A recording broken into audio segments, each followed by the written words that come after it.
저는 2018년도 11월 달에 약 30여 년에 걸친 목회 생활에서 은퇴했습니다.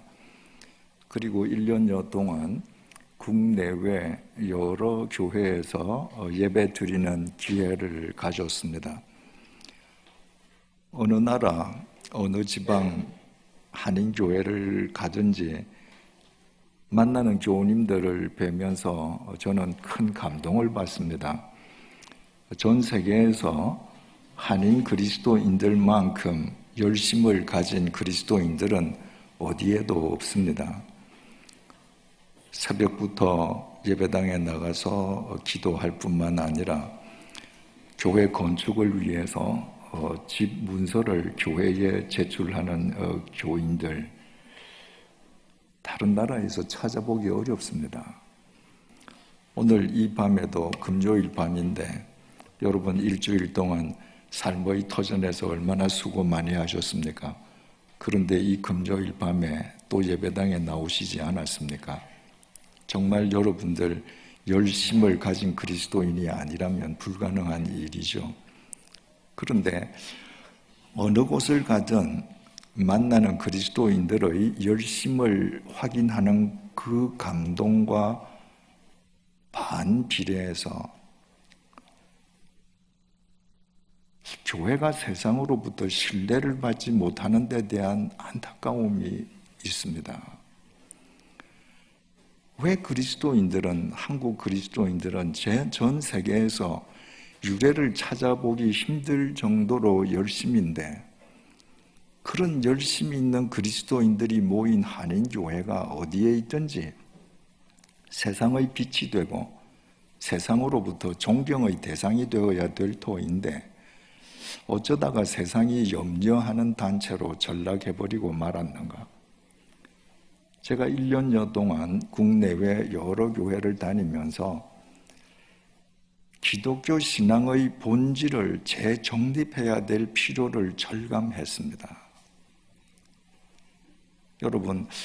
여러분들 가운데에는 오늘 저녁에 이 예배당에 오시면서 자동차를 운전하고 오신 분도 계실 것이고 걸어오신 분도 계실 것입니다. 여러분 어떻게 걸어서 이 예배당을 찾아오셨죠? 어떻게 운전을 하고 이 예배당을 오셨죠? 처음 오시는 분들은 내비게이션을 켜서 내비게이션이 지시하는 대로 따르면 이 교회에 오게 되어 있습니다. 자동차를 모을 경우에. 그런데 내비게이션 없이 오신 분들은 어떻게 오셨습니까? 아시는 거예요. 저 사거리에서 신호등에서 오른쪽 신호를 받고 우회전하고 가다가 무슨 건물 생기면 거기에서 좌회전하고 거기서 또 한 100m 가다가 또 무슨 약국 나오면 거기서 우회전하고 여러분들 머릿속에 여러분들 댁에서 이 예배당까지 오는 모든 거리의 표지판이 다 입력이 되어 있습니다. 걸어오는 분들도 마찬가지예요. 내가 걸어가다가 저기 전신주 나오면 좌회전하고 좌회전해서 쭉 가다가 아파트 나오면 우회전하고 여러분은 의식하지 않았지만 그러나 그 표지판이 여러분들 뇌리 속에 입력이 되어 있기 때문에 그 표지를 따라서 오신 것입니다. 자, 이제 이렇게 한번 생각해 보십시다. 우리가 지금 예배드리고 있는 이 순간에 천지가 개벽이 일어났습니다. 이 주위에 있던 건물들, 집들 지금 싹 다 없어졌습니다. 허허 벌판이 되었습니다. 그럴 때 여러분들이 집을 찾아갈 수 있을까요? 못 찾아갑니다.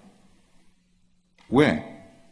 여러분들에게 입력되어 있는 표지판이 없어져 버렸기 때문에. 그리스도인에게 그리스도인으로서 이 세상을 바르게 살아가게 할 표지판, 이정표가 바로 예배, 기도, 성경입니다. 그런데 그리스도인들의, 한인 그리스도인들의 열심은 세계에서 유래를 찾아보기 힘들 정도로 깊은데 그분들이 모여서 이룬 교회가 세상의 신뢰를 받고 있지 못하다면 이 표지판이 잘못된 것 아닌가? 여러분은 지금 예배라는 표지판을 따라왔는데, 기도라는 표지판을 통해서 길을 걸어왔는데, 말씀이라는 표지판을 보고 지금 따라왔는데, 그 표지판이 잘못 설정되어 있는 것 아닌가? 그러면 여러분의 열심과는 상관없이 결과적으로 가보니까 그리스도인이 있어야 될 곳이 아닌 것이죠. 세상으로부터 신뢰받는 곳이 아닌 것입니다. 그래서 예배가 뭔가, 기도가 뭔가, 우리가 말씀을 쫓는다고 할 때 어떻게 쫓아야 하는가? 기독교 신앙의 가장 기본적이고 본질적인 것에 대한 재정립을 사흘 동안 함께 해보고자 합니다. 오늘은 예배에 대해서 생각을 해보겠습니다. 여러분들께 먼저 세 가지 질문을 드려보겠습니다. 여러분들은 주일마다 왜 예배당에 나와서 예배를 드립니까? 목사님에게 눈도장 찍기 위함입니까? 아니면 예배 안 드리면 뭔가 찝찝해서 일종의 면죄부를 받기 위함입니까? 그것도 아니라면 예배당에 가서 앉아서 1시간 내내 졸더라도 주일날 1시간은 예배당에 갔다 와야 복을 받는다는 생각 때문입니까? 두 번째 질문입니다. 여러분들에게 예배라는 것은 구체적으로 뭡니까? 함께 찬양 부르고 목사님 설교 듣고 헌금하는 거, 그 종교 행위 그것 자체가 예배입니까? 만약에 그 행위 그 자체가 예배라면 여러분들 주일날 예배당에 나올 필요 뭐 있습니까? 집에 편안하게 앉아서 유튜브로 예배드리면 되죠. 미국에 그런 TV 교회 얼마나 많습니까? 집에 앉아서 예배드리는 교인들이에요. 그리고 온라인으로 헌금 보내요. 이제 머지않아서 한국에서도 분명히 그런 교회가 우후죽순처럼 생겨날 겁니다. 세 번째 질문입니다. 여러분들이 매주일 드리는 예배, 주일 예배만 드린다고 해도 1년에 51번 드리지 않습니까?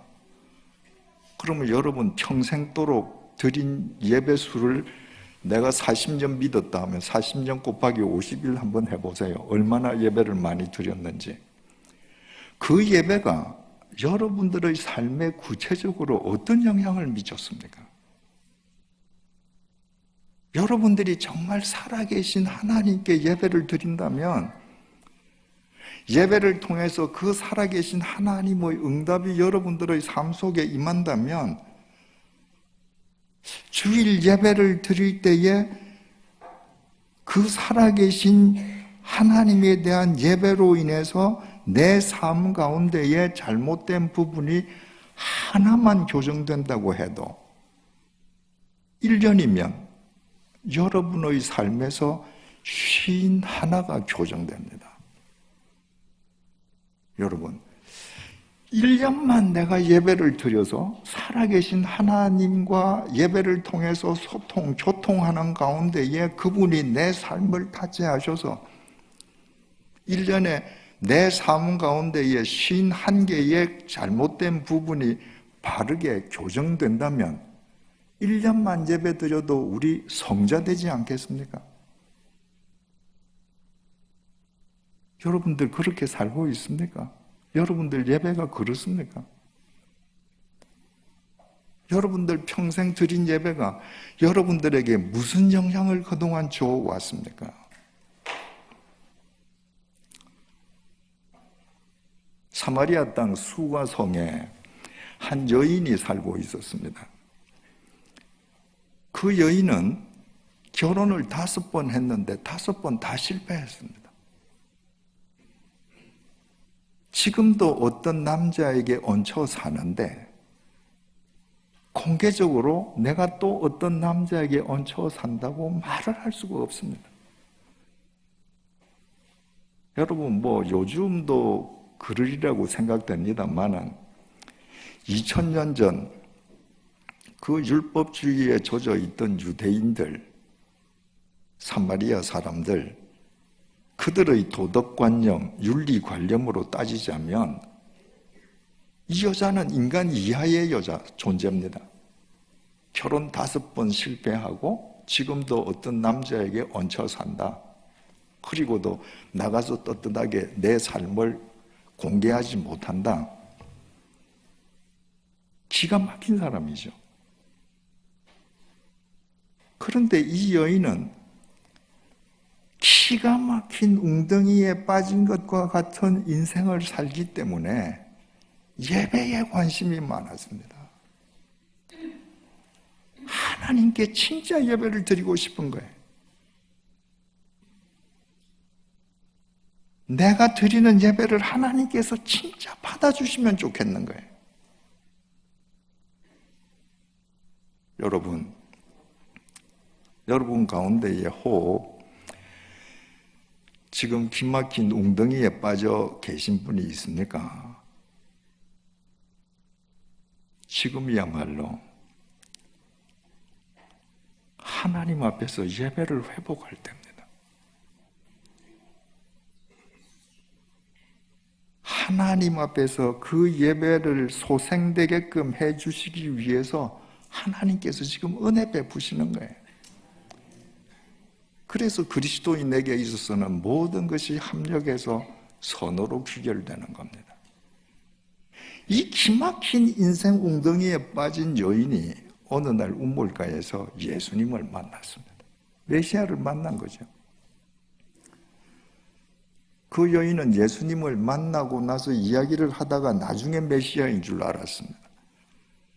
지금 본문 속에서는 메시아인 줄 모르고 지금 대화를 나누는 거예요. 단지 보는 순간에 유대인이라는 건 알았습니다. 그래서 그 마음속에 품고 있던 질문을 던졌습니다. 20절입니다. 우리 조상들은 이 산에서 예배하였는데 당신들의 말은 예배할 곳이 예루살렘에 있다 하도이다. 솔로몬이 죽고 난 다음에 그 아들 르호보암이 왕이 되지 않습니까? 그런데 지혜롭지 못한 왕이었습니다. 그래서 르호보암 시대에 하나의 왕국이었던 이스라엘이 분열이 되지 않습니까? 여로보암이라는 사람이 이 왕국을 찢어서 북왕국을 만듭니다. 예루살렘 성전은 예루살렘, 그러니까 남왕국에 소속되어 있습니다. 여로보암이 힘으로 10지파를 찢어서 북쪽에다가 북왕국을 만들고 자기가 통치는 하는데 안식일만 되면 자기 왕국에 있는 사람들이 성전을 찾아서 남왕국 예루살렘으로 갔다 온단 말이에요. 불안하거든요. 저 사람들 자꾸 예루살렘으로 왔다 갔다 하다 보면 남왕국에 주저앉을 것 같단 말이죠. 그래서 여로보암이 남왕국과 북왕국의 남쪽 경계 지방인 베델, 그리고 북왕국의 제일 북쪽 경계 단, 이 두 곳에다가 금송아지를 만들었습니다. 그리고 그 금송아지가 하나님이라는 거예요. 우리 많이 보던 장면이죠. 이스라엘 백성이 출애굽한 뒤에 모세가 하나님의 계명을 받으러 시내산에 올라갔다가 내려오지 않으니까 아론이 그 민중이 요구하는 대로 금으로 송아지를 만들어 놓고 이분이 우리를 애굽에서 인도하여 내신 엘로힘이다. 내일 이분을 위해서 우리 여호와의 절기를 공포하자. 여로보암이 그 흉내 내는 거예요. 항상 인간들은 하나님을 믿는다고 하면서도 네 하나님 믿고 황금 얻는다. 그러면 옳고 그르고를 떠나서 좋아하거든요. 그러니까 황금 송아지를 만들어 놓고 이 황금 송아지가 하나님이다라고 하는 건 뭐예요? 네 여호와 하나님 믿으면 너희 집이 다 이렇게 황금으로 도배될 거다. 북왕국 사람들은 그 황금을 하나님이라고 섬겼습니다. 세월이 흐르고 난 뒤에는 북왕국 사람들은 사마리아, 북왕국 수도 사마리아에 있는 그림신산, 그 그림신산에서만 예배를 드려야 이거 진짜다. 예루살렘에서 예배 드리는 거 저건 짝퉁이야. 그리고 백성들을 이제 묶어두는 겁니다. 그러니까 세월이 흘러가면서 북왕국 사람들은 그림신산에서 예배를 드리면서 저 남왕국 저 사람들 예루살렘에서 드리는 예배 저거 가짜야. 남왕국 사람들은 예루살렘 성전에서 예배 드리면서 이 예루살렘 성전은 이거 하나님 명령으로 이거 다 솔로몬이 지었는데 여기서 예배 드려야 진짜지. 저 그림신산에서 예배 드리는 거 저 다 가짜야. 서로 자기네들 예배가 진짜라고 서로들 우긴 거예요. 그래서 지금 이 여자가 늘 예배를 드리면서 그게 궁금했던 거예요. 내가 그림신산에서 예배를 드리는데 이게 진짠가? 가짠가? 예루살렘에 가야 되는가? 그래서 예수님을 만나서 물은 거예요. 그랬더니 예수님께서 21절에서 이렇게 대답하십니다. 여러분들 잘 들어보십시오. 예수께서 이르시되 여자여 내 말을 믿으라. 이 산에서도 말고 예루살렘에서도 말고 너희가 아버지께 예배할 때가 이르리라. 여러분 이게 무슨 말입니까? 너희들 지금 그림신산에서 예배를 드려야 진짜 예배야. 아니야. 예루살렘에서 예배를 드려야 진짜 예배야. 너희들이 예배 장소를 우상시하는 바람에 정작 하나님 아버지를 잊어버렸지. 아버지 이외에 예배에 절대시하는 것, 그게 무엇이든 그건 아버지한테 예배하는 거 아니야. 그림신산이 진짜라고 주장하는 사람이든 예루살렘이 진짜라고 주장하는 사람이든 아무리 경건하게 예배를 드려서도 그건 아버지한테 드린 게 아니야. 예배를 드리는 데에 가장 중요한 건 지금 이 예배를 아버지께 드리느냐 아니냐, 그게 가장 중요한 거예요. 22절입니다. 너희는 알지 못하는 것을 예배하고 우리는 아는 것을 예배하노니 이는 구원이 유대인에게서 남이라. 너희는 알지 못하는 것을 예배한다. 여로보암이 왕국을 쪼개고 나서 처음에는 이제 금송아지를 하나님이라 그러지 않았습니까? 그러다가는 이제 세월이 흐른 뒤에 그림신산에서만 예배 드려야 이게 진짜 예배다 그러면서 이 사람들이 구약 성경 가운데에 모세오경, 창출, 내, 민신 이 5권만 하나님의 말씀으로 받아들이고 나머지는 다 버렸습니다. 왜 그랬을까요?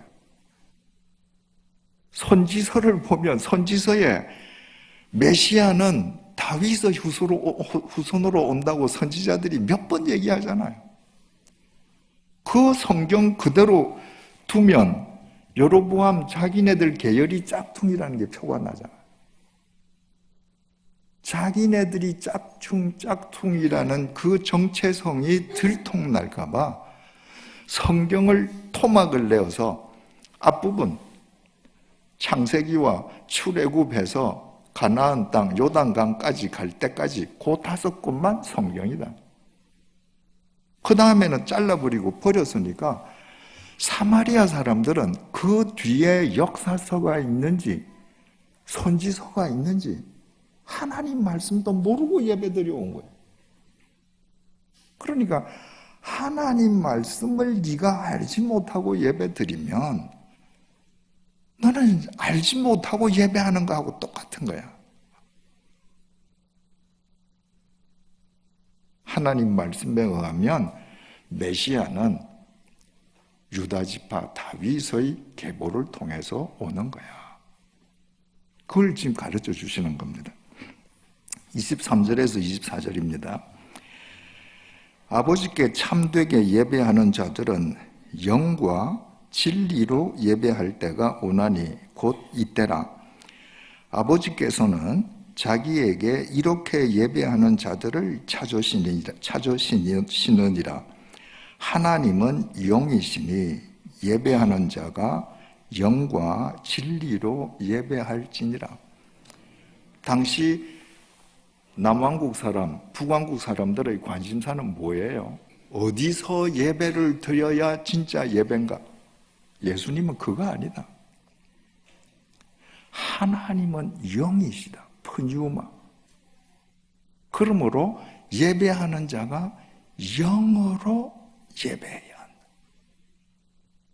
여러분, 하나님은 영이십니다. 지금 이 자리에 영으로 임해 계십니다. 우리 눈에 안 보여요. 안 보이시는 그 영이신 아버지에게 우리의 온 영을 집중해서 예배드려야 된다는 거예요. 눈에 보이는 것에 내 시선을 뺏겨서는 영이신 하나님께 집중할 수가 없습니다. 어느 장소가 더 좋은가? 예배당이 더 빌딩이 커야 되나? 예배당에 좌석수가 더 많아야 되나? 이런 걸 따지면 영이신 하나님께 영으로 예배드릴 수 없다는 겁니다. 하나님은 영이시니 예배하는 자 역시 영으로 예배드릴 뿐만 아니라 진리로 예배해야 한다. 진리가 헬라말로 알레세이아라고 기록되어 있습니다. 하나님의 말씀도 진리입니다. 알레세이아입니다. 그러니까 진리로 예배드려야 된다고 하는 것은 말씀에 의한 예배, 말씀에 따른 예배, 말씀 안에서 드려지는 예배, 이런 말이죠. 그런데 알레세이아라고 하는 이 단어는 말씀이라는 뜻도 진리라는 뜻도 되지만은 참됨, 진정성이라는 의미도 지니고 있습니다. 그러니까 보이지 않는 영이신 하나님께 나의 온 영을 다해서 영으로 예배를 드리기 위해서는 그 예배가 나의 진정성을 수반하지 않고는 안 됩니다. 그래서 우리의 예배는 영으로 드려져야 하고 우리의 참됨과 진정성을 다해서 드려야 된다. 그러니까 예배하는 자가 영과 진리로 예배해야 할지니라, 이 말씀을 요즘 말로 쉽게 한마디로 표현하자면 하나님은 영이심으로 예배하는 자가 온 중심을 다해 예배 드려야 한다. 이렇게 해석할 수 있습니다. 그렇다면 우리가 온 중심을 다해서 예배 드린다라고 하는 건 구체적으로 어떤 의미인가? 먼저 예배라고 하는 그 용어의 관점에서 생각을 해보십시다. 우리말로 예배를 한자로 이렇게 씁니다. 예절 예자에 절할 배자를 씁니다. 그러니까 그 말을 그대로 번역을 하면 예의를 다 해서 절한다는 거예요.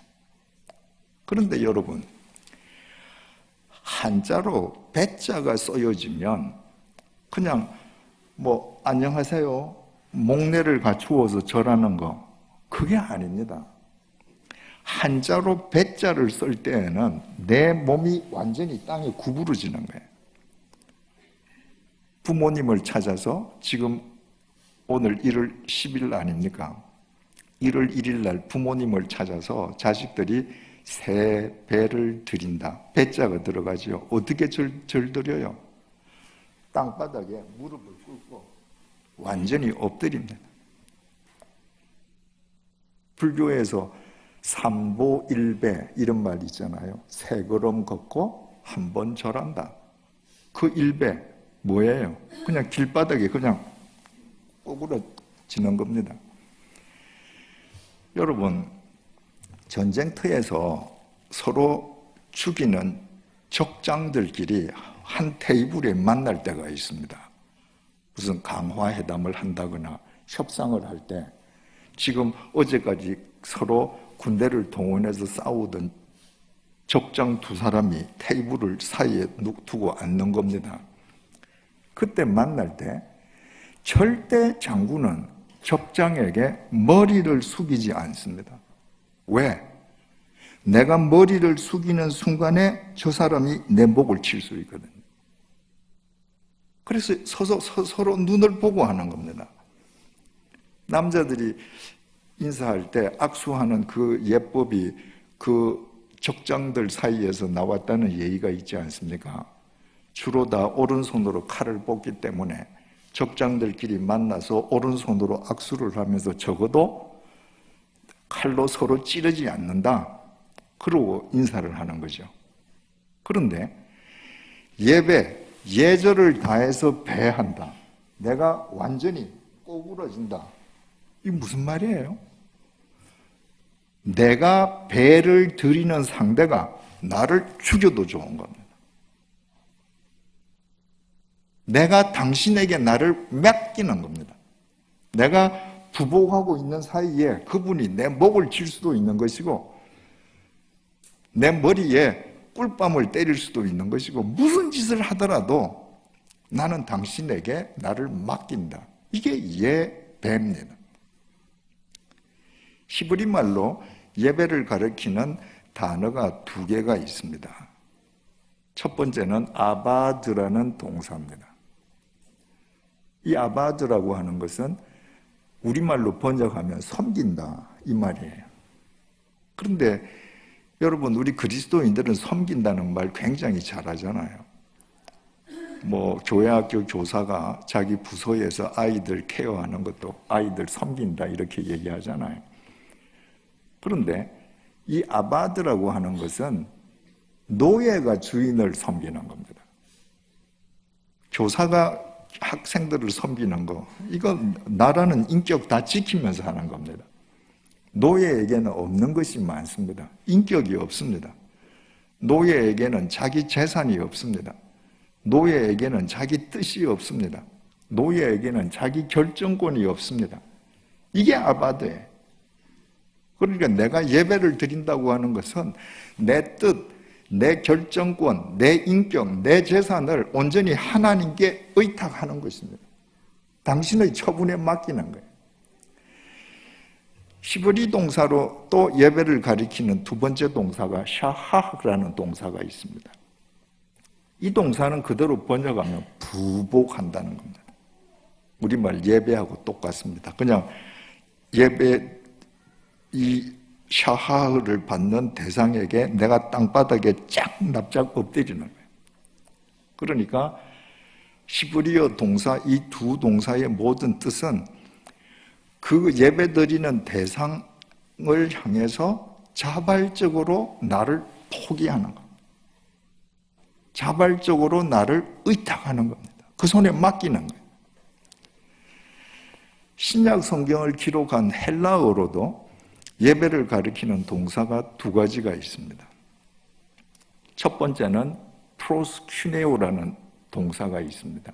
우리말로 번역하면 경배라고 번역이 됩니다. 그런데 이 경배라고 하는 이 말은 노예가 주인의 발에 입을 맞추는 행위를 가리키는 겁니다. 노예는 주인한테 대등하게 인사할 수 없습니다. 노예는 반드시 무릎을 꿇고 주인의 발에 입을 맞추었습니다. 그것이 프로스큐네오입니다. 또 헬라어 동사로서 예배하다는 동사가 라트리오라는 동사가 있습니다. 이것은 우리말로 번역하면 섬긴다라고는 의미로 번역이 되는데 이거는 대상의 유일성을 나타내는 동사입니다. 가령 내가 하나님을 믿는다고 하면서 내가 돈도 섬기고 또 뭐 하나님보다 더 세상에서 권력이 많은 인간도 하나님만큼 섬기고 그리고 하나님도 섬기고 그건 라트리오 아닙니다. 이 세상 모든 걸 다 배제하고 오직 하나만을 섬길 때 그게 라트리오입니다. 그게 하나님 한 분 이외에는 내게 어떤 존재도 어떤 대상도 섬김의 대상이 될 수 없다는 거. 이게 라트리오예요.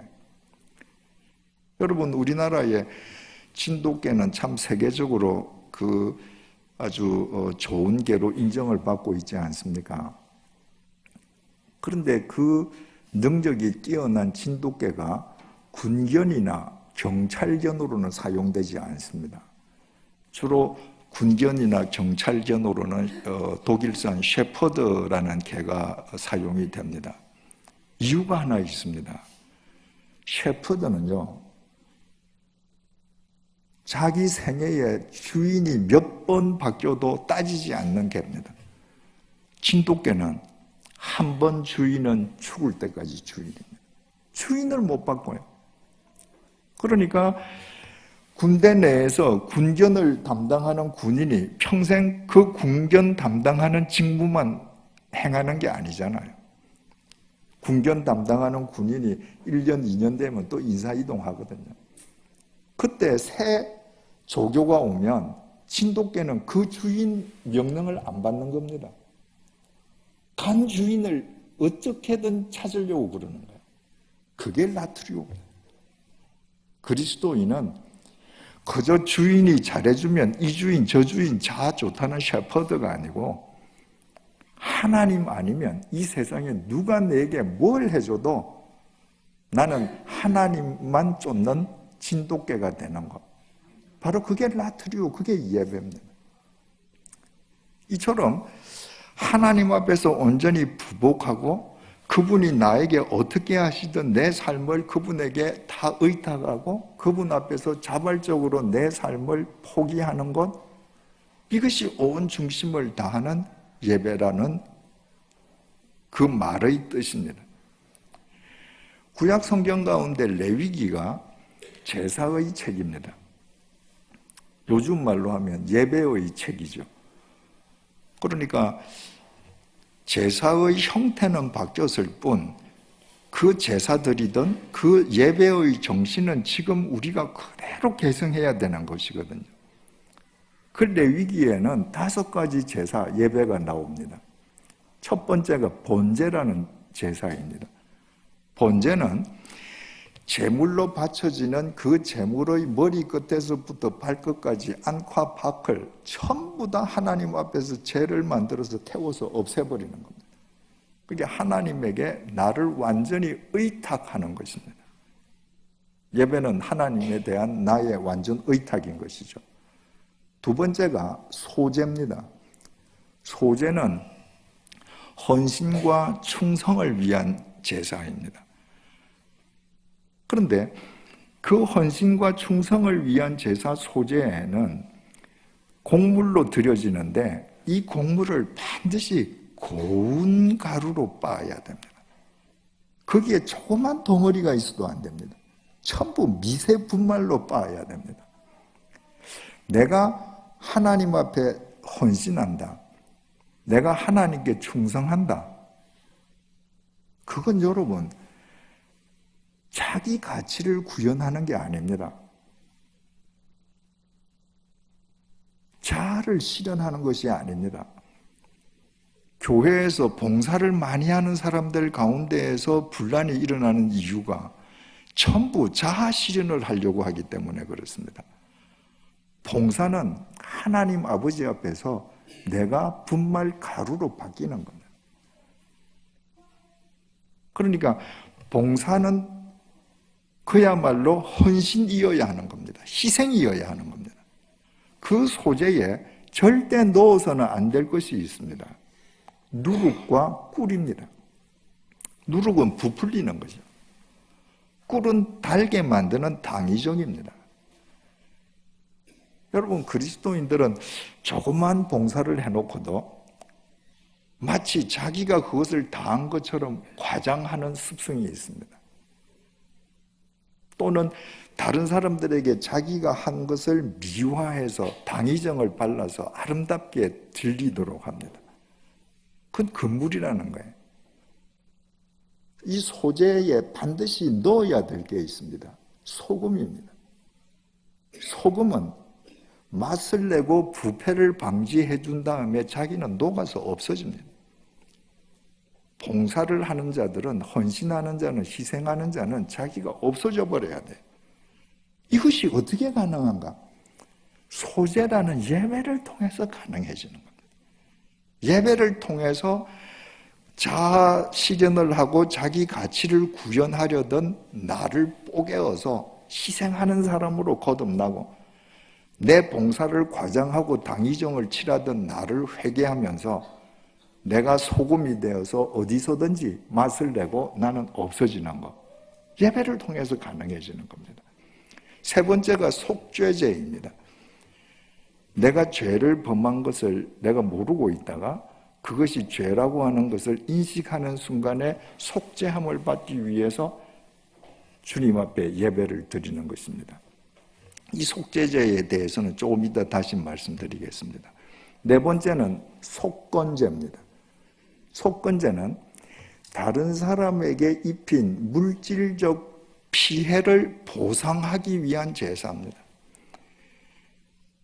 한국 그리스도인들이 대사회적으로 가장 잘못하는 것 중에 하나가, 남에게 금전적인 불이한 방법으로 남에게 금전적인 피해를 입히고 나서 하나님께 기도하고 자기 혼자 용서받았다는 거예요.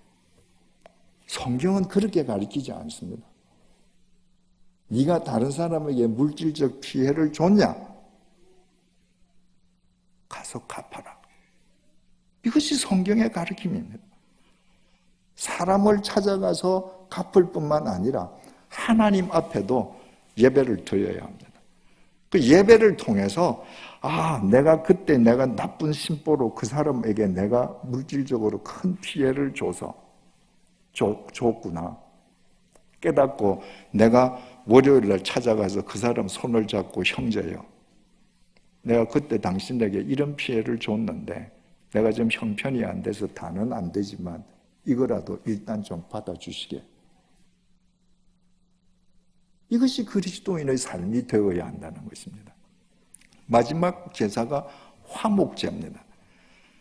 화목제라고 하는 것은 일종의 잔치 제사, 페스티벌 제사입니다. 이 화목제는 세 가지 목적으로 드려졌는데요. 첫 번째는 감사, 내가 감사할 일이 있을 때 드리는 제사. 두 번째, 내가 무엇을 서원할 때 드리는 제사, 서원제. 세 번째로 낙헌제, 그저 주님을 생각만 해도 좋아서 드리는 거예요. 그런데 이 화목제는 다른 제사와 다른 특징이 있습니다.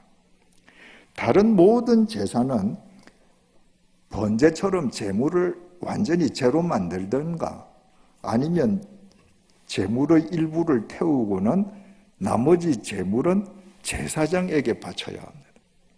그럼 제사장이 하나님을 대신해서 그 제물을 먹어주는 겁니다.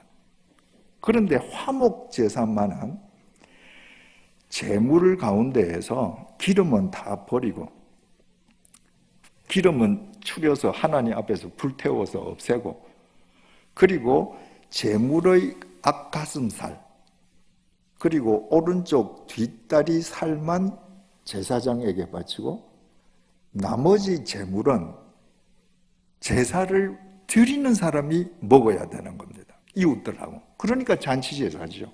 화목제죠. 그런데 화목제를 제사를 드리는데 감사의 목적으로 드린 제사면 하루 만에 그 제물을 다 먹어야 됩니다. 서원제와 낙헌제 제사를 드렸을 경우에는 이튿날까지 그 제물을 다 먹어야 됩니다. 만약에 이튿날까지 그 제물을 안 먹고 냉장고에 넣어뒀다, 그러면 그 제사는 무효입니다. 여러분, 우리는 오늘 밤 12시가 되어야 시계상의 날짜가 바뀌는데 실은 자고 나서 아침이 되어야 내일이 됐다고 생각하지 않습니까? 유대인들은 말입니다. 저녁에 해가 서쪽으로 지면 날짜가 바뀌는 겁니다. 그게 새날이에요. 그러니까 내가 감사제로 지금 하나님 앞에 화목 제사를 드렸는데 오후 3시쯤 제사를 드렸다고 합시다. 그러면 팔레스타인은 해가 빨리 지거든요. 한 5시 반에 해가 진다고 하면 그날 당일 내로 제물을 다 먹어야 되니까 내가 3시에 제사를 드렸다. 그럼 5시 반까지 2시간 반 동안에 그 제물 고기를 다 먹어야 됩니다. 가령 소 한 마리를 번제물, 화목제물로 바쳤다. 그러면 소 한 마리가 일반적으로 700kg에서 800kg가 나간답니다. 그러면 껍질을 다 벗기고 기름을 다 태우고 그리고 앞가슴살하고 오른쪽 뒷다리를 제사장한테 주고 나도 살코기 남는 고기가 한 300kg가 남는답니다. 600근이 남아요. 600근을 내가 오늘 낮에 감사제를 드렸는데 오후 5시 반에 해가 질 때까지 이거 다 먹어야 되는 거예요. 내가 만약에 소원제나 낙헌제를 했으면 내일 오후 5시 반까지 이거 다 먹어야 돼요. 어디 천하장사가 혼자서 몇 시간 만에 소고기를 300kg, 600근을 먹겠습니까? 그거 다 먹고 하나님 앞에서 그 화목제사가 유효하게끔 되기 위해서는 내 주위에 있는 사람 가운데에서 내가 미워하는 사람도 와서 그 제물을 먹어줘야 되는 겁니다. 그 사람 도움 없이는 화목제사가 유효해질 수 없는 것입니다. 그래서 화목제를 드린 사람은 하나님 앞에서 이 제사가 유효하도록 남아있는 소고기 한 300kg을 동네 사람을 다 부릅니다. 그리고 평소에 자기가 안 입곱게 보던 사람도 오라고 해서 그 사람이 고기를 먹어주면 마음속으로 하나님하고 화목한다는 것은 저 사람하고 화목하는 것이구나 깨닫는 것이죠. 그래서 정말 화목제사, 잔치제사가 되는 것입니다. 그러니까 하나님의 영이시니 영과 진리로 예배할지니라. 온 중심을 다해서 예배하라. 온 중심을 다해서 예배하는 예배는 여러분들이 주일 예배 시간에 이 예배당 안에서 온 중심을 다해서 예배를 드린다면 그 예배 시간에 번제, 소제, 속제제, 속건제, 화목제가 5가지 제사가 한데 어우러져서 여러분의 삶에 임팩트를 줘야 되는 겁니다. 그것이 온 중심을 다하는 예배입니다. 그런 예배를 드릴 때 그 예배가 여러분들의 삶을 변화시키지 않겠습니까? 지금까지 말씀드린 것은 총론이에요. 온 중심을 다해 드리는 예배가 무엇인가? 총론이 중요하다면 총론이 중요한 만큼 그 총론을 구체화시키는 강론이 중요합니다. 우리 한국 그리스도인들에게 있어서 가장 약한 부분이 강론입니다. 이웃 사랑하자. 여러분들 다 아시죠? 근데 구체적으로 이웃을 어떻게 사랑해야 합니까?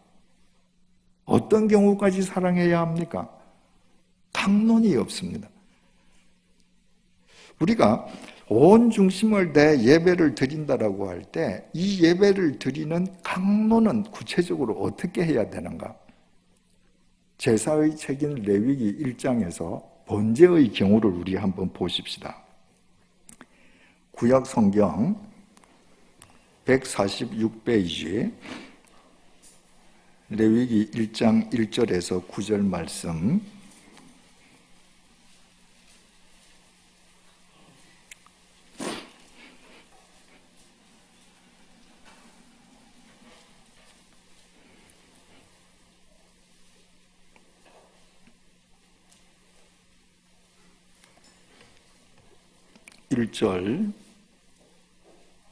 레위기 1장 1절입니다. 구약 성경 146페이지입니다. 1절 여호와께서 회막에서 모세를 부르시고 그에게 말씀하여 이르시되, 회막은 예루살렘 성전이 지어지기 전에 이스라엘 백성들이 하나님께 예배드리던 성막을 의미하죠. 그게 하나님과 인간이 만나는 곳이라고 해서 회막, 만날 회자, 텐트 막자, 거룩할 성자를 써서 성막이라고도 했습니다.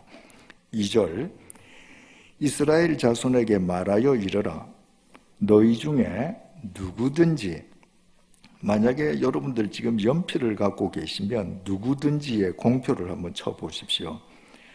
너희 중에 누구든지 여호와께 예물을 드리려거든 가축 중에서 소나 양으로 예물을 드릴지니라. 지금 번제에 대해서 설명하는 이 레위기 1장 1절부터 9절까지의 주어는 누구든지, 하나님께 제사를 드리려고 하는 누구든지, 바로 그 사람이 주어입니다. 자, 3절을 보겠습니다. 그 예물이 소의 번제이면, 우리 성경에는 주어가 빠져 있습니다. 히브리어 성경에는 주어가 기록되어 있습니다. 영어 성경에도 기록이 되어 있습니다. 그는 이렇게 되어 있습니다. 그러니까 여러분들 연필로 3절 거기에다가 화살표에서 그는이라고 쓰시고 공표해 두시면 됩니다. 그는이 누구겠습니까? 제사 드리는 사람인 거예요. 제사 드리는 그 사람은 그 예물이 소의 번제이면 흠 없는 수컷으로 회막문에서 여호와 앞에 기쁘게 받으시도록 드릴지니라. 여러분, 이스라엘 백성들이 하나님께 제물을 바쳐 드릴 때 그 제물의 의미가 뭐예요? 그냥 하나님이 가축을 좋아하시고 짐승을 좋아하셔서 짐승을 바치는 겁니까? 아니죠. 나를 바치는 거잖아요.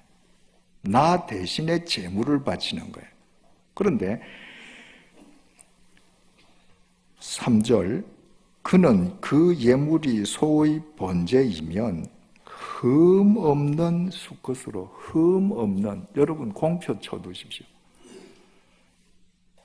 내가 나를 대신해서 하나님께 제물을 바치는데 흠이 없는 제물이어야 한다.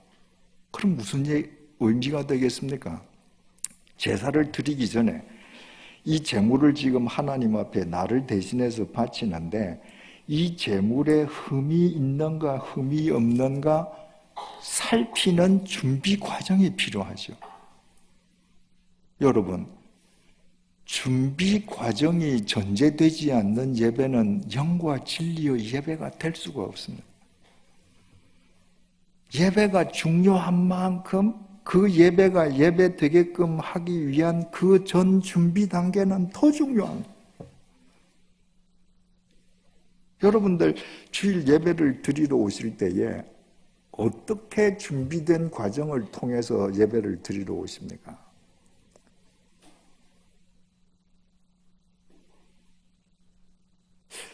예배는 예배당 안에서 예배 시작 시간에 시작되는 것이 아니라 여러분들께서 주일날 아침에 예배당을 찾아 나오기 시작하는 순간부터 이미 예배는 시작되는 겁니다. 이스라엘 백성이 번제를 바치기 위해서 그 제물에 흠이 있는가 없는가 면밀한 눈초리로 살피는 순간부터 제사가 시작되는 것하고 똑같습니다. 준비되는 과정부터 예배가 시작된다. 그러면 내가 주일 예배 시간에 나의 복장부터 달라지지 않겠습니까? 내가 편한 옷을 입고 간다. 그 준비 없는 거죠. 새 옷이 아니라 내가 단정한 복장을, 왜? 예배는 예절을 갖추어서 주님께 배하는 건데 예절을 갖추는 것에는 당연하게 의관 정제가 포함되는 것이거든요. 이 교회는 여기 스크린이 안 나와서 참 좋습니다. 요즘은 교회마다 예배 시간에 전부 다 스크린에 성경 구절 찬송가까지 다 띄워줍니다. 그 주일날 성경책을 가져갈 필요가 없습니다. 여러분, 그 예배가 영과 진리의 예배가 될 수 있겠습니까? 주일날 성경책을 들고 가는 것부터 준비가 시작되는 겁니다. 마음이 준비가 되는 겁니다. 제가 목회하던 백주년 기념교회에는 강단에 최첨단의 스크린 시설이 있습니다. 평소에는 천정 위에 감춰져 있습니다. 예배 시간에 한 번도 튼 적이 없습니다. 내린 적이 없습니다. 요즘은 예배 시간에도 스크린을 통해서 목사님 얼굴이 보이게 합니다. 하나님은 영이시니 예배하는 자가 영으로 예배할지니라.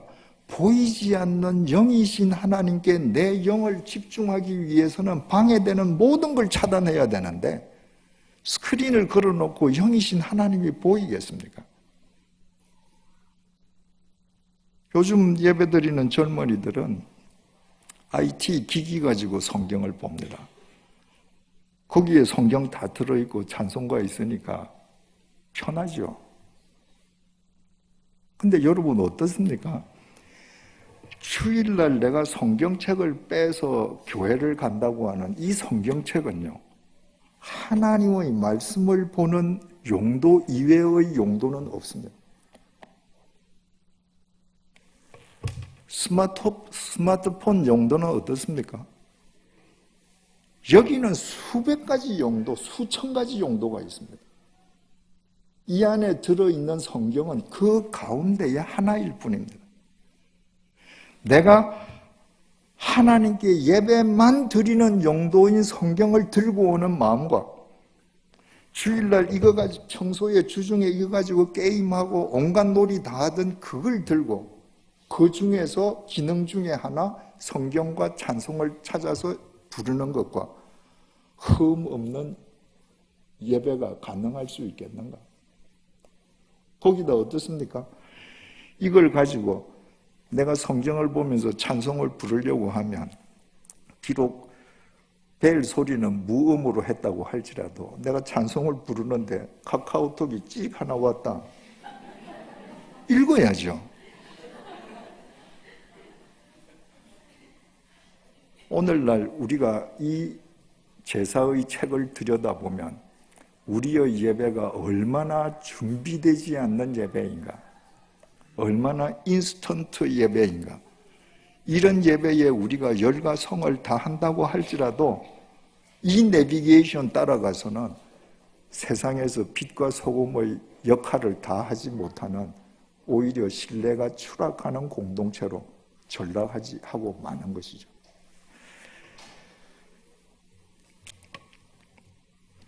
3절 한번 다시 보십시다. 그 예물이 소의 번제이면 흠 없는 수컷으로 회막문에서 여호와 앞에 기쁘게 받으시도록 드릴지니라. 제물을 바치는데 그냥 회막 앞 제단 앞에 바치라 이게 아닙니다. 여호와 앞에. 여호와 앞에가 히브리 말로 파님이라고 기록되어 있습니다. 이 파님을 그대로 번역하면요, 여호와의 면전에 이 말입니다. 여러분, 하나님은 보이시지 않는 영이십니다. 그런데 영이신 하나님께서 우리가 예배를 드릴 때 당신의 얼굴을 우리에게 내미시고 우리를 보고 계십니다. 그 하나님의 면전과 눈을 맞추는 것이 예배입니다. 그 영이신 하나님에게 내 영의 눈을 맞추려고 하는 나의 중심이 동원되지 않고는 참된 예배가 될 수 없는 것이죠. 제가 목회하던 백주년 기념교회는 주일 4번을 예배를 드렸습니다. 일부 예배 7시 반에 시작해서 사부 예배 오후 4시에 하면 이제 5시간 넘어서 주일 예배가 끝나는 것이죠. 주일 4번을 설교를 하면 제가 토요일까지 다 설교 준비를 하고 일부 예배 시간에 교인들한테 설교를 하지 않습니까? 그러면 제가 책상에 앉아서 원고를 정리할 때와 교우님들의 눈을 보면서 제가 설교를 전달할 때와 다르거든요. 그러면 1부 예배가 끝나고 나면 제가 2부 예배가 시작될 때까지 제 방에 앉아서 이 단어는 이 단어로 교체하면 더 좋겠다. 제가 단어가 필요한, 수정이 필요한 단어가 있으면 교체를 합니다. 바꿉니다. 2부 예배 끝나면 또 그런 것을 느낄 때가 있습니다. 그러면 단어를 또 바꾸죠. 3부 예배 끝나고 나면 또 그렇습니다. 그러면 제가 설교하는 설교 원고상 가장 퍼펙트한 원고는 4부 예배 설교입니다. 왜? 토요일 밤까지 준비하고 주일날 예배 드리면서 3번을 리바이즈 한 거거든요. 그런데 제가 주일날 4번을 예배를 드리면서 예배를 드릴 때 어느 예배에 가장 성령님께서 참참하게 인격적으로 역사하시는가? 매번 1부 예배 때입니다. 여러분, 목사의 설교가 원고상으로 퍼펙트하다고 성령께서 역사하시는 것 아닙니다. 왜 일부 시간에 성령께서 가장 강하게 인격적으로 잠잠히 그러나 강하게 역사하시는가?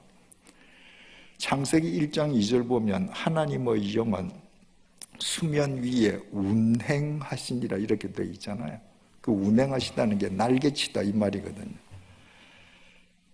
일부 예배 드릴 때마다 저는 늘 그 창세기 1장 2절 생각이 납니다. 성령님께서 날개를 치면서 교인들을 이렇게 어루만져 주시는 것 같은 것을 제가 늘 느낍니다. 왜? 100주년 기념교회는 서울 도심지에 있지 않습니다. 서울 저 끝에 있습니다. 그런데 각 지역에서 교회를 찾아오는데 일부 예배에 오기 위해서는 집에서 새벽까지 떠나야 됩니다. 특히 성가대원들 7시 반 예배에 서기 위해서 6시 반 이전에 교회에 도착해야 돼요. 그러면 집이 먼 사람은 5시 반에 집에서 출발해야 되잖아요. 여성인 경우에는 4시 반에 일어나서 화장해야 되잖아요. 일부는 다 그런 사람들입니다. 일부는 다 파님, 하나님의 면전을 의식하는 사람들입니다. 그러니까 성령께서 더 역사를 크게 해주시는 것이죠. 여러분이 이번 주일부터 예배를 드릴 때마다 비록 눈에 보이는 것은 설교자의 얼굴이라 할지라도 그 얼굴 너머에서 여러분들과 눈을 맞추시기 원하시는 여호와의 면전과 여러분들이 얼굴을 맞출 때 그 예배가 여러분의 영을 소생시키는 것입니다. 3절을 제가 다시 읽겠습니다. 그 예물이 소의 번제이면 흠 없는 수컷으로 회막문에서 여호와 앞에 기쁘게 받으시도록 드릴지니라. 제물을 바치는데 누가 기쁘게 받으라는 거예요? 하나님이 기쁘게 받으라는 겁니다. 여러분, 오늘날 우리 개신교 예배는 어떻습니까? 대표 기도자가 기도할 때 정말 그 기도를 하나님이 들으시라고 기도를 합니까? 아니면 회중들 듣기 좋아라고 기도합니까? 성가대가 그렇게 시간을 내어서 열심을 내어서 준비해서 찬양을 할 때 하나님을 기쁘시게 하기 위함입니까? 아니면 사람들에게 들려주기 위함입니까? 어느 날 이혜인 수녀님하고 이야기할 기회가 있어서 그분에게 물었습니다. 그분이 개신교 교회도 많이 찾아가시고 이해가 많으신 분이기 때문에 가톨릭 수녀로서 개신교 예배에 대해서 무슨 혹시 코멘트 해줄 말이 있다면 어떤 말입니까? 하고 여쭈었더니 그분이 신부님들은 공부를 안 해서 강론을 잘 못하는데 개신교 목사님들은 참 설교도 잘하고 참 좋은 게 다 많은데 딱 아쉬운 게 한 가지 있다. 개신교 교회 예배당에 가서 예배 드릴 때 성가대가 찬양할 때 자기는 한 번도 은혜를 받아본 적이 없다.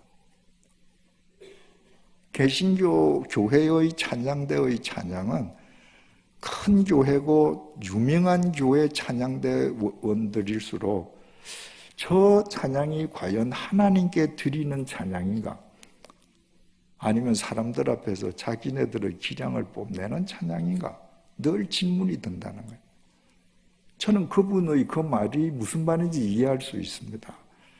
그분은 부산 광안리 베네딕토 수녀원에 있는데 그 수녀원 미사에 제가 참여했던 적이 있습니다. 그리고 저는 가톨릭 성당에서 여러 번 미사에 참여했습니다. 가톨릭은 성가대를 할 때 절대 소리 지르지 못하도록 교육을 받습니다. 하나님께만 올려드리는 소리거든요. 그래서 개신교의 성가대 지휘자나 이런 분들은 성당에 가서 가톨릭이 드리는 미사의 그 찬양을 한번 저는 다 들어보시기를 권합니다. 거기는 앉으면 저분들은 정말 자기 영을 다해서 하나님께 지금 올려드리구나 알 수 있습니다. 오늘 성가대 잘못했다는 얘기 아닙니다. 잘하셨습니다. 일반적인 한국교회 얘기를 드린 겁니다. 우리의 모든 예배는 하나님 기쁘시게 하기 위함인 것입니다. 4절을 다시 봅니다. 그는, 여기는 주어가 나왔죠. 번제물의 머리에 안수할지니 그를 위하여 기쁘게 받으심이 되어 그를 위하여 속죄가 될 것이라. 제사가 제일 먼저 뭐부터 시작하는가? 제사자가 제물의 머리 위에 안수하는 것으로부터 시작합니다. 여러분 아까도 말씀드렸듯이 그 제물은 곧 나를 대신해서 바치는 거잖아요. 그 제물이 나지 않습니까? 그러니까 제물의 머리에 안수한다는 것은 죄의 전가입니다. 내 죄를 이 제물에 전가시키는 거예요. 제사를 드리는 자가 반드시 제물의 머리에 손을 얹고 먼저 기도하는 겁니다. 하나님, 내가 이런 죄를 지었습니다. 죄의 싹은 사망이어서 내가 죽어야 하는데 나를 대신해서 이 제물을 하나님께 바쳐드립니다. 이 제물을 받으시고 나를 용서해 주십시오. 그때 하나님께서 그 제물을 기쁘게 받으신다는 겁니다. 여러분, 우리가 예배를 왜 드립니까?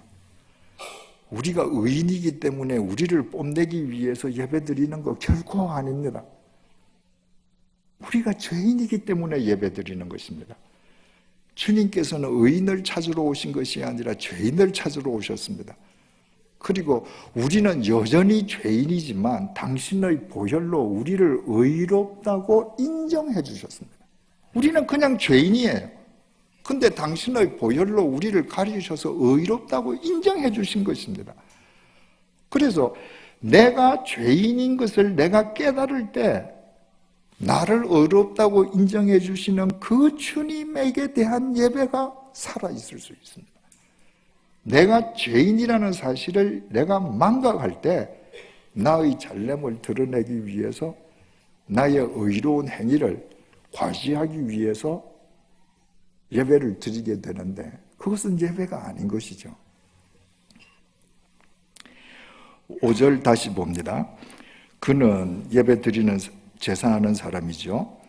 여호와 앞에서 그 수송아지를 잡을 것이요. 제사 드리는 사람이 그 제물을 잡아라. 이거는 손으로 꽉 잡아라 이 말이 아닙니다. 시브리어 샤하트는 목을 쳐서 죽이라는 것입니다.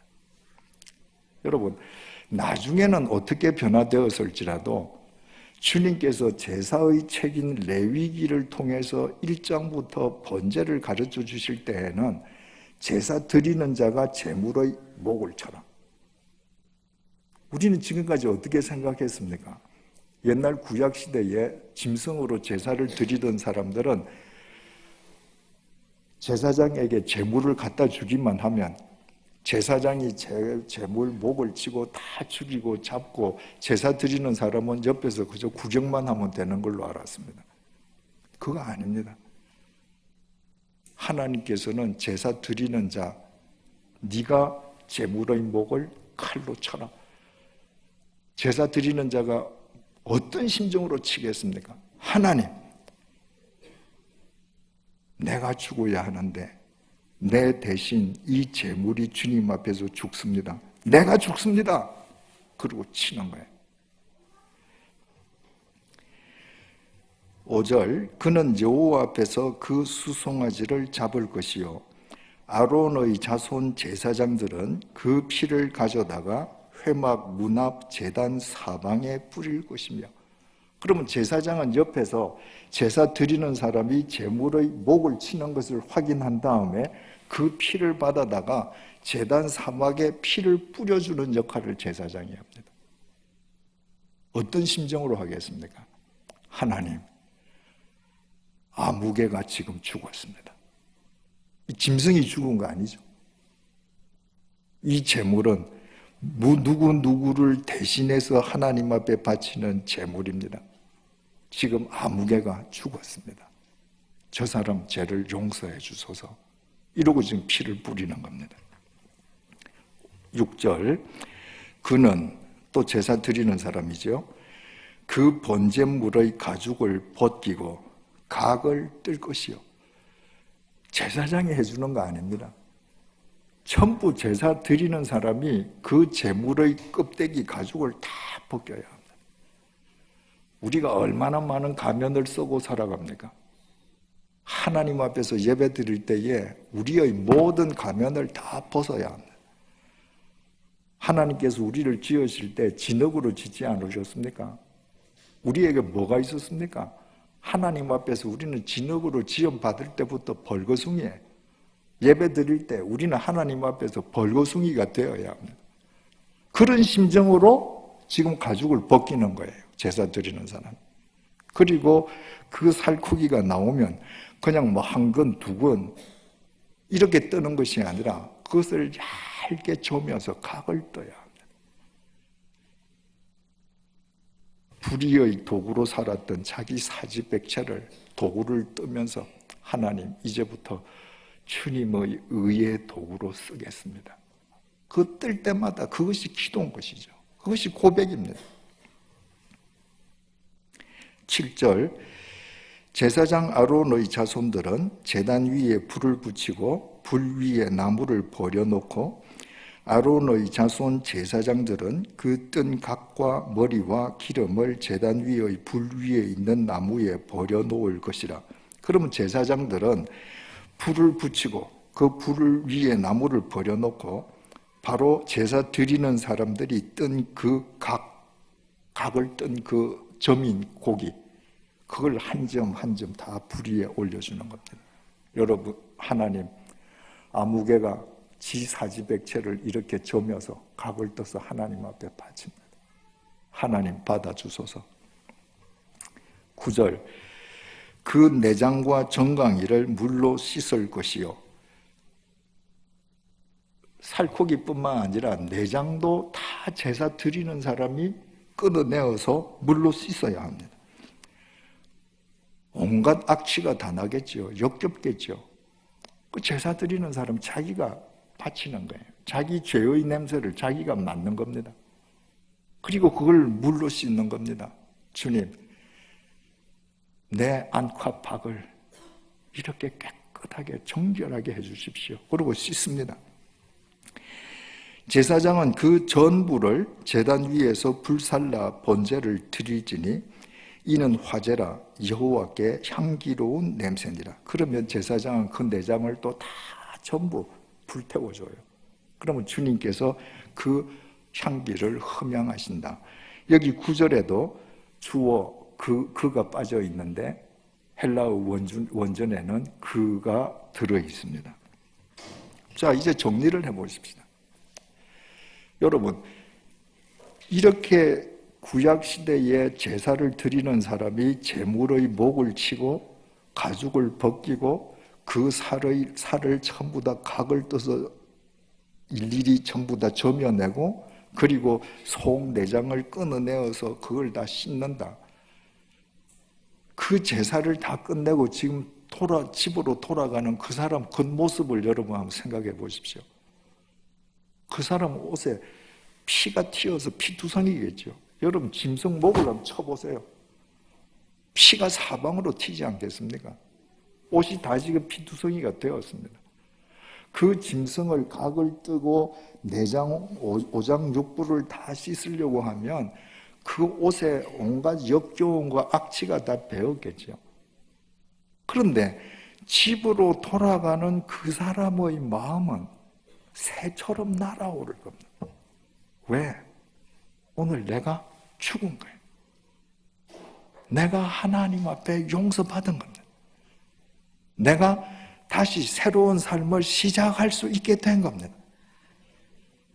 그러면 그렇게 피투성이가 된 옷과 역겨운 옷으로 제사를 드리고 자기가 죽어서 가는 그 사람이 삶의 현장에 가서 제사 드리기 전과 뭔가 달라지지 않겠습니까? 우리의 예배가 이래야 되는 겁니다. 여러분, 성경은 66권으로 되어 있습니다. 페이지 수로 따지면 약 1750페이지인가 이렇습니다. 구절 수로 따지면 헤아리기조차 어렵죠. 그런데 여러분이 연포교회를 다니면서 주일날 설교 본문이 가령 예를 들어서 마태복음 1장 1절부터 10절이었다. 거기에 하나님의 섭리가 이미 있는 것입니다. 여러분들은 그 하나님의 말씀으로 여러분의 각을 떠야 하는 것입니다. 그 말씀 앞에서 여러분들이 죽어야 하는 겁니다. 그 말씀이 여러분을 지배하게 해야 되는 겁니다. 그 말씀이 나의 삶 속에서 인카네이션 되게 해야 하는 겁니다. 그래서 그 말씀을 힘입어서 이 세상에 나가서 한 주일이라는 고개를 또 넘어갈 수 있는 것입니다. 그러니까 예배 시간에 여러분들이 죽지 않아서 말씀이 여러분을 지배하지 못하면 여러분들은 밖에 나가서 일주일, 지난주일하고 똑같은 삶을 살게 됩니다. 1년 12달 51번 예배를 드려봐야 그 예배는 형식적인 종교 행위일 뿐 여러분의 삶에는 아무런 변화가 있을 수 없는 겁니다. 그런데 그 하나님의 말씀에 내 영혼의 각을 뜨고 그 말씀이 나를 지배하게 하면서 그 말씀을 힘입어 내가 이 세상의 고개를 내가 뛰어넘을 때 그 말씀에 의해서 우리의 삶 자체가 예배를 드릴 때마다 달라지지 않겠습니까? 그러니까 진정한 예배는 예배당에서 1시간 만에 끝나는 것이 아니라 예배당 안에서 드린 예배가 시작일 뿐 그 예배의 완결은 우리의 삶 속 예배당 밖에서 이루어지는 것이죠. 로마서 12장 1절입니다.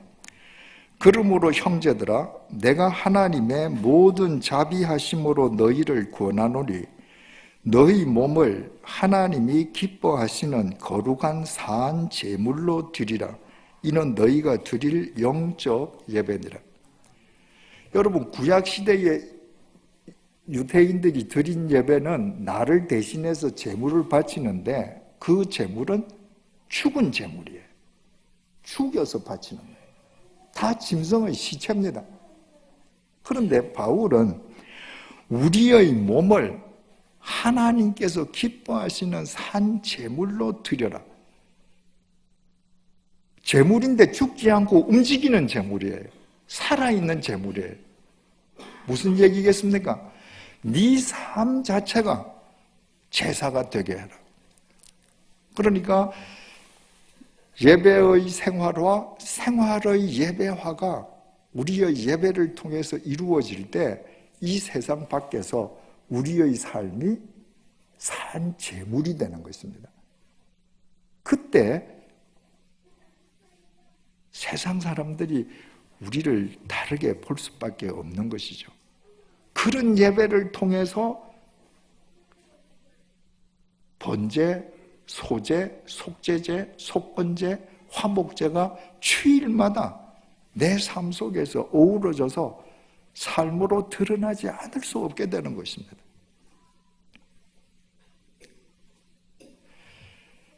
제사장 관점에서 생각을 해보십시다. 제사장은 오늘날의 목사입니다. 구약시대에 제사를 드릴 때 제사 드리는 사람이 제물의 목을 치고 가죽을 벗기고 각을 뜬다고 해서 그 제사 드리는 사람 혼자 하는 게 아닙니다. 제사장이 돕고 리드해줘야 돼. 피를 뿌리면 하나님 앞에 하나님, 아무개가 죽었습니다. 이 사람 제 용서해 주십시오. 그 각을 뜰 때 그 하나하나를 젓가락으로 불 위에 올리면서 하나님, 아무개가 자기 사지백체를 이렇게 점여서 하나님 앞에 바칩니다. 이제부터 의의 병기가 되게 해 주십시오. 오늘날의 목사의 역할은 교인들이 그렇게 살 수 있게끔 하기 위해서 주일날 설교를 통해서 교인들의 영혼의 각을 떠줘야 합니다. 교인들이 듣기 좋은 소리, 재미있어 하는 소리가 설교가 아닙니다. 영혼의 각을 떠줘야 합니다. 히브리서 4장 12절에서 13절입니다. 하나님의 말씀은 살아있고 활력이 있어 좌우에 날선 어떤 검보다도 예리하여 혼과 영과 및 관절과 골수를 찔러 쪼개기까지 하며 또 마음의 생각과 뜻을 판단하나니 지으신 것이 하나도 그 앞에 나타나지 않음이 없고 우리의 결산을 받으실 이의 눈앞에 만물이 벌거벗은 것 같이 드러나느니라. 하나님의 말씀은 우리의 혼, 영, 관절, 골수를 찌르고 마음의 생각과 뜻을 드러나게 하는데 여러분 이 6가지는 전부 눈에 안 보이는 겁니다. 우리가 교회 올 때 다 옷 제대로 입고 경건한 척하고 올 수 있습니다. 근데 눈에 보이지 않는 우리의 혼, 영, 골수, 관절, 우리의 생각, 우리의 뜻을 하나님의 말씀으로 각을 뜨게 해야 합니다. 그 말씀 앞에서 내가 얼마나 추한 죄인인지 죽어야 합니다. 그래서 옛날 제사장이 그랬듯이 하나님, 아무개가 오늘 하나님 앞에서 이렇게 죽었습니다. 각을 뜹니다. 주님께서 새로운 힘을 주시고 의의 병기로 살게 해주십시오. 그것이 오늘날 목사의 역할입니다. 그것이 가능하게끔 하기 위해서는 여러분은 여러분의 목사님에게 토요일을 전적으로 시간을 보장해 줘야 합니다. 한국 교회 모든 교인들은 자기 교회 목사님이 자기들의 영혼을 찔러 쪼개어 주기를 원합니다. 그러면서 토요일 날 온갖 것을 요구 다 합니다. 결혼 주례해야죠. 장례식 치러야죠. 애기 돌 되면 가서 돌잔치 해야죠. 그렇게 해서 설교 준비가 됩니까?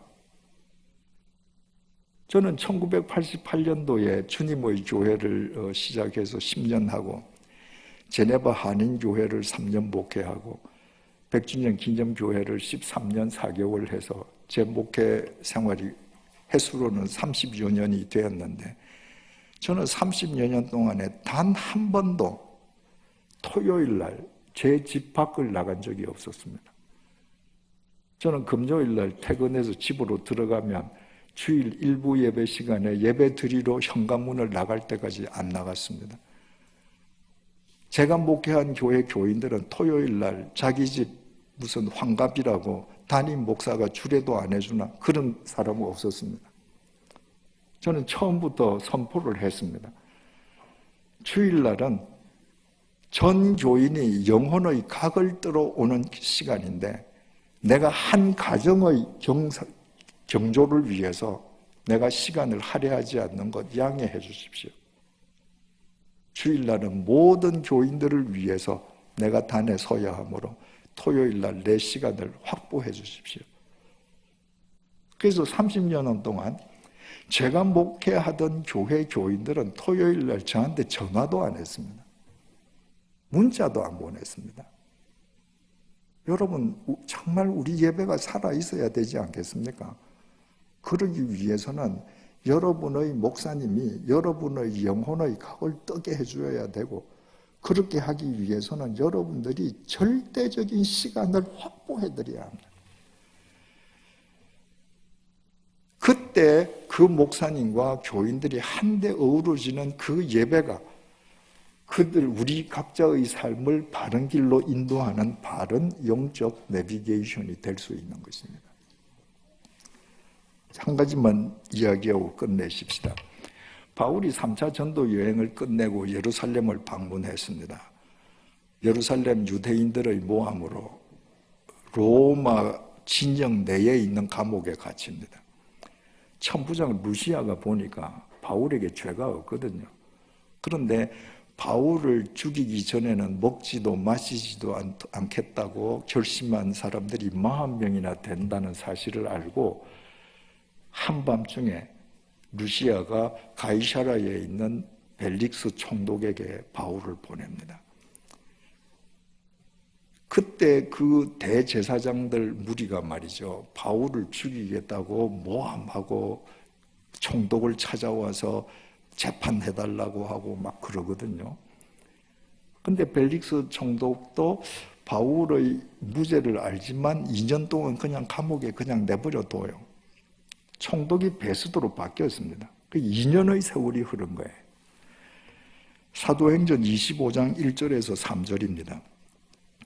베스도가 부임한 지 3일 후에 가이사랴에서 예루살렘으로 올라가니 대제사장들과 유대인 중 높은 사람들이 바울을 고소할세 베스도의 호의로 바울을 예루살렘으로 옮기기를 청하니 이는 길에 매복하였다가 그를 죽이고자 함이더라. 여러분, 2년이 지났습니다. 근데 대제사장 무리가 신임 총독 베스도를 찾아와가지고 또 바울을 모함합니다. 그리고 예루살렘으로 좀 바울을 올려보내다오. 목적은 길에 매복해 있다가 바울을 암살하기 위함입니다. 2년 전에 바울을 죽이려고 모함했던 그 대제사장 무리가 2년이 지났는데도 하나도 안 바뀌었습니다. 여러분, 2년 동안이면 이 대제사장 무리가 안식일에 제사 한 번만 드렸더라도 100번 제사를 드렸습니다. 예루살렘 제사 성전에서는 매일 제사가 드려지지 않았습니까? 만약에 이 사람들이 일주일에 2번씩만 제사를 드렸더라면 2년 동안에 200번 예배 드린 겁니다. 그 예배가 이 사람들에게 아무런 영향을 미치지 못했습니다. 종교 행위로 끝나버린 겁니다. 여러분의 경우는 어떻습니까? 오늘이 2020년 1월 10일입니다. 2년 전으로 한번 올라가 보십시다. 2018년 1월 달을 정점으로 지난 2년 동안 여러분들이 주일 예배 100번 드리면서 여러분들에게 어떤 변화가 있었습니까? 이제 서두의 질문으로 되돌아갑니다. 첫 번째 질문, 우리가 왜 예배 드려야 합니까? 죄인이기 때문입니다. 우리가 죄인임에도 불구하고 십자가 보혈로 우리를 의롭다고 인정해 주신 그분을 찬양하고 그분과 교통하기 위해서 예배 드려야 합니다. 우리에게 예배가 무엇입니까? 하나님의 말씀이 나를 지배하게 하는 것입니다. 그날 그 말씀이, 그 말씀 앞에서 내가 죽는 것입니다. 그 말씀이 내 삶을 통해서 인카네이션 되게 하는 것입니다. 그래서 그 말씀을 힘입어서 일주일을 고개를 뛰어넘게 하기 위함입니다. 마지막으로 우리의 예배가 우리에게 어떤 영향을 미쳐야 하겠습니까? 예배당에서 시작된 예배가 우리 삶의 현장으로 이어져서 우리의 몸이 걸어다니는 거룩한 산 제물이 되는 동력이 되게끔 해주어야 합니다. 그때 여러분들의 삶을 통해 이 세상은 반드시 새로워질 것입니다. 기도하겠습니다. 주님, 우리의 예배를 되돌아봅니다. 2000년 전 대제사장 무리는 2년 동안 100번이나 안식일 제사를 드렸는데 아무런 변화가 그들에게 수반되지 않았습니다. 2년 전이나 2년 후나 그들이 시기하던 바울을 모함해서 죽이려고 했습니다.